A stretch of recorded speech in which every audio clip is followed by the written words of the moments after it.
ਤੁਹਾਡਾ ससुराल है, ਤੁਹਾਡਾ खानदान है, ਤੁਹਾਡਾ इलाका है, ਤੁਹਾਡਾ महल्ला है या ਤੁਹਾਡਾ घर है, ਤੁਹਾਡੀ उस जगह ते वैल्यू नहीं है, ਤੁਹਾਡੀ गल च उस महफिल च वजन नहीं है, ਤੁਹਾਡੀ कोई उत्थे औकात नहीं है, तो ਤੁਹਾਡੀ औकात भी होएगी तो ਤੁਹਾਡਾ वजन भी होएगा और ਤੁਹਾਡੇ लोग इंतज़ार भी करनगे, ਤੁਹਾਡੇ आण दा इंतज़ार करनगे। अंबल तुसां करना, तरीका मैं दसांगा, नफ़ा तुहानू लभेगा, सवाब मैन होएगा। दुनिया दा कोई भी ऐसा काम नहीं कि जेड़ा ना होवे, हर काम होंदा है, लेकिन उसा करने दा तरीका होना चाहिए। इत्थों असी कॉल करने आ दुनिया के किसी भी मुल्क च, उत्थे आवाज़ जाती है नहीं जाती है ना। अगर आवाज़ जाती है साड़ी तो साढ़े तक कि असी उस आवाज़ को अच्छा पहुँचाइए बुरा, किसी को गाल कढ़ांगे उसमें तकलीफ होएगी, किसी को असी अच्छी गल करांगे तो उसके दिल में सुकून होएगा। इसी तरह अमल होंदे न, सही अमल अगले ने दिल ते जाके खड़क लगदे न।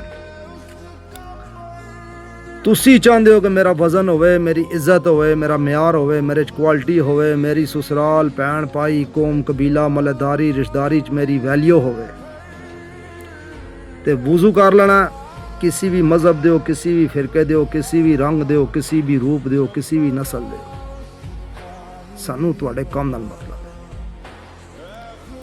ए दो उंगलियां ने, इन्हां नाल जरा जिहा अतर ला लेना। अतर नहीं है तो जरा जिहा इसते सेंट ला लेना, वो भी नहीं है तो जैतून दा तेल है तो राग इत्थे रख।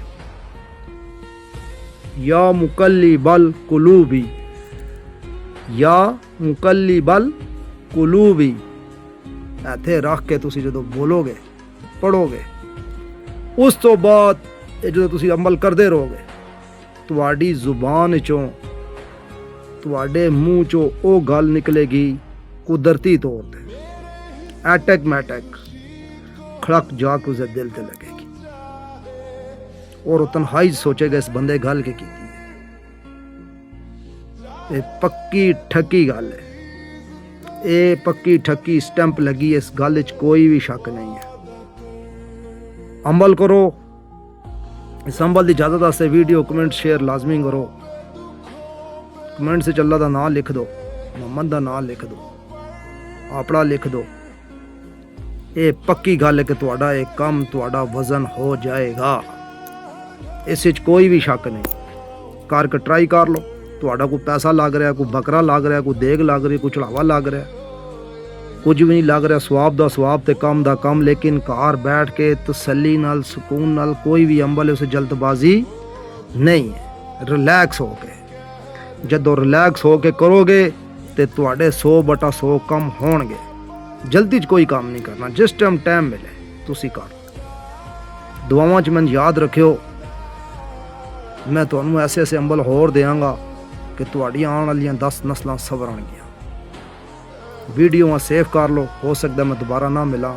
जेन्युइन आईडी मेरी होई ने जिस ते मेरा नंबर है 030850000028। जिस आईडी च मेरा नंबर है, जिस फेसबुक के जिस यूट्यूब तो जेन्युइन है, वो समझ लो आवाम वास्ते।